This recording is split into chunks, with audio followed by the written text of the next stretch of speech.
हजुर पनि बस्नु तिमी बस्न तिमीसँग बोलेको म तिमीलाई किन बाहिर जाने तपाईँलाई हात हाल्न आएर हुन्छ किन किन बाहिर जाने बाहिर जाने त बसेको के गर्ने गर्नु नि त मैले अहिले सोधेर गर्छु भनेपछि खर्च तपाईँले हात हालेर हुन्छ खर्च बस अनि त मैले 50 रुपियाँ तिरेर के हुन्छ र म तिरिहाल्छु तिरेर तपाईँ थर्काएर तिर्नु हो मेन कुरो त गर्ने हो त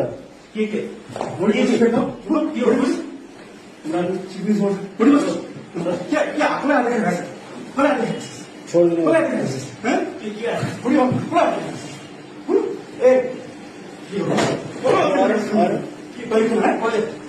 तपाईँ यस्तो नगर्नु कि तपाईँ हातमा छोड्नु नछोड्नु तपाईँ साउन्ड गर्नु